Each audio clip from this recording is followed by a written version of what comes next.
Hey, this is Bert, and today I want to talk about the Admiral Piett Vintage Collection figure. It's been over a decade since we got an all-new sculpt for an Imperial officer, so I really looked forward to getting this figure in hand and checking him out. So let's take a look. Low skill custom. I'm going to be right up front with this. There's parts of this figure that I absolutely love and parts that I can't stand. I really wish I could have just told Hasbro some of these ideas before they went into production, but guess what? Now it's too late! First of all, as we look at the packaging, I mean, I'm not an into package collector. I know what's going to bug most people is the fact that it's got that 40th anniversary logo at the top. But when you look at the card back itself, it's Return of the Jedi inspired. It could have been Empire inspired if they wanted to. But I think it's a really well-designed card back. I just think it looks really, really neat with just almost exclusively red and black and gray. And that's it, like almost completely colorless.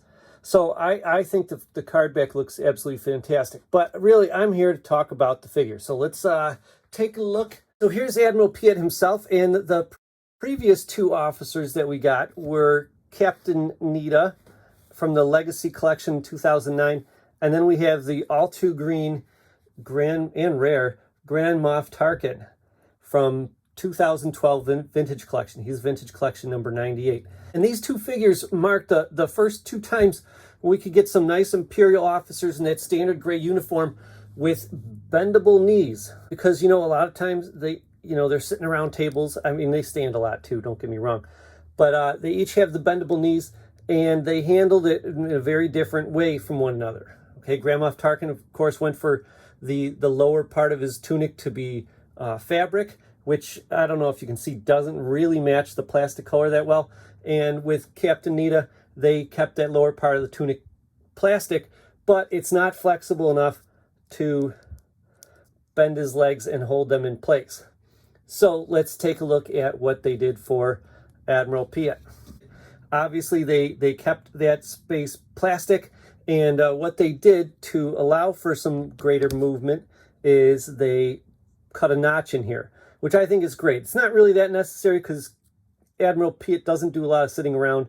When you know that they're going to reuse, well, okay, we know already that they're reusing this sculpt for the Imperial Officer 4-pack that they're releasing. So you're going to have a lot of these guys sitting around. So it's very nice that they did that. And really, the kind of ball joint that they use, it's just about strong enough to keep the legs almost straight out in the air like that, but not quite. But I think it'll still allow the character to sit down pretty easily in a chair. Okay, this is a Star Trek chair I painted black. Okay, maybe he's relaxing a little too much, a little slouchy, but he does have this waist section that allows him to kind of lean forward a little bit more. So if you look, it's not just a swivel waist, it's actually must be a ball joint in there that allows a pretty good range of movement. And to me, a lot better choice than to do the mid-torso cut that they've been doing on so many figures, and thereby ruining so many figures. just my opinion. Okay, I think this is a much better solution. Gets you just about the same range of movement as some of those figures. I'm looking at you, Bespin Guards and Lando Calrissian. Gets them that same range of movement and looks more natural without that cut in the middle of it. Looking at the other details, I think maybe perhaps the boots are a little bit tall on this guy. Okay, and part of that is this decision that they did to mask the joint on the knees. And I actually kind of like that. I think that was a cool decision. Basically, the sculpted knee comes down and the boot meets up with that. So the knees bend there, but that joint is pretty well hidden. Whereas when you look at the Captain Needa figure, there's pants leg below the knee joint, leading to the boot. Far away it looks fine, but up close it just kind of looks like chewed up bubble gum or something that's been sitting on the sidewalk. So I do think if they had to make the boots a little bit too long to make that work, I guess I'm okay with that. Okay. As I look at the rest of the figure, I just think that they did a fantastic job on the sculpt of this, and I'm glad they put that much time into it, because, you know, this is the Imperial officer going forward. I mean, I wonder if they'll ever even make a new sculpt when we get Grand Moff Tarkin in the future, which I hope does happen. I imagine it'll be the same exact sculpt as this as well.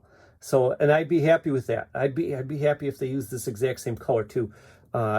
I know there's people out there, there's like this Grand Moff Tarkin's really wearing green movement out there, but really I think if you watch the movie, this green gray that they came up with for Piett is just about perfect. And that those of you that are looking at Grand Moff Tarkin and they think this is the right color, I think you're looking at pictures that were not color corrected. So that's just my opinion on that. All right, so the color's great, the sculpting is fantastic, just good natural wrinkles, very, very believable. Allows him to put his arms straight at his side, or that classic Imperial pose where they have their arms just behind their waist. All right, looks really, really great. Nice shiny belt, especially metallic looking. You got the code cylinder there on one side, not the other. I didn't, pay attention to see if he only ever has one. Okay, but then we get to the face. And I actually think the face is pretty decent. It looks a little bit on the old side for me. I think maybe they overdid the darkness around the eyes, but it's not horrible. However, what I don't like is this hat. This hat does not sit on his head nicely, and the sculpt of it is just not good either. I mean, if you look at it from the side, it's got this little bump angle right here, much like you can actually see the head inside the hat, and it bumps unnaturally. I feel like this angle should have came more straight.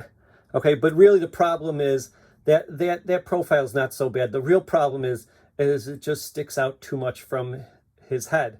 And you might say to yourself, well, I mean, there's certain limitations. If you're going to have a removable hat, there's only so thin you can let the plastic get to. And yeah, maybe that's true. But let's go back and look at that Captain Needa figure. And if you look at him, you might not even remember. And in fact, I didn't even remember that he has a removable hat. I totally forgot until I started this video that he has a removable hat. And it's clearly done better than Piett. So they were doing better hats in 2009 than this one. Okay, it looks more natural from the side. Doesn't have that weird kind of bump and odd shape. Okay, and I think the details look sharper, and of course it doesn't stick out from his head so much. Okay, this almost looks like he's wearing like some sort of Russian winter hat or something on him.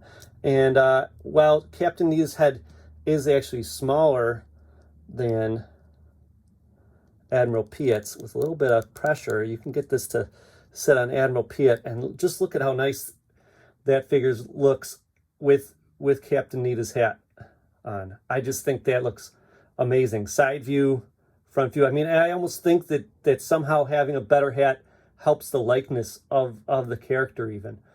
So that is the big disappointment. And it looks like they're carrying this oversized hat forward, and they're going to be using it for a long time. And I would really prefer, like, if they can't somehow sculpt it as well as they did for Captain Needa, I would prefer they just made it permanently attached to their heads, because that really ruins what otherwise is a fantastically improved figure. All right, there's one last thing I wanted to address about Admiral Piett here, and that is the fact that actually he's a little bit too accurate to the movie. Here's what I mean. When we first meet this character, he's actually Captain Piett in Empire Strikes Back, and he watches as Darth Vader chokes Admiral Ozzel right in front of him, and then he becomes the next Admiral. Well, what happens is, in Empire, Captain rank insignia is what you see here. 3 red on the top, 3 blue on the bottom. That's the rank of Captain. Next time we see him, he has the rank of Admiral, which is 6 red on the top and 6 blue on the bottom. Now, I do wonder, did he just go and take the Admiral badge right off of Ozzel, like when he was lying on the floor? Wait, real quick before you haul him off. Thanks. You know, the hologram kind of cuts out there, so who knows? He had that Admiral badge right away.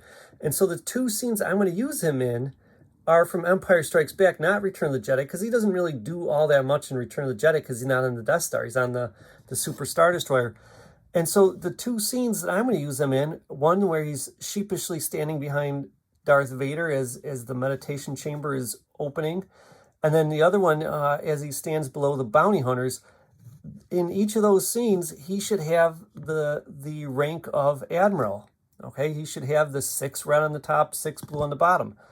And this is how he's actually a little too accurate, because in Return of the Jedi, while he's still Admiral, he's back to wearing the captain's rank badge. Just an error in the movie. I've never been the sort of person who watches Star Wars and pays attention that much to the Imperials. I just kind of enjoy it for the lightsabers and aliens and spaceships and all that stuff. But they were fairly consistent with the rank badges until you get to Admiral Piett in Return of the Jedi, and somehow he's back to wearing his captain's rank, which they captured here. So I really wish that they had done what the old figure had done and used the actual Admiral badge ranking, so that at least the two scenes I was going to use he'd be accurate, and he'd be more accurate to how he should have been in Return of the Jedi as opposed to how he actually looked in Return of the Jedi. And I gotta say one last thing before I wrap things up. When he's lit right, he looks pretty good. I know I said I wasn't so happy with the face, but I gotta say with this lighting I have right now, I think it looks a bit more like him. Hat still bugs me. So the sculpt must be pretty good. It must be just something about how they painted the eyes, I think. But I do like it in this lighting. So that's it. I hope you enjoyed my review here. I'm going to get back to doing one of those every character videos pretty soon. So like and subscribe, and you'll know exactly when I release that. We'll see you then.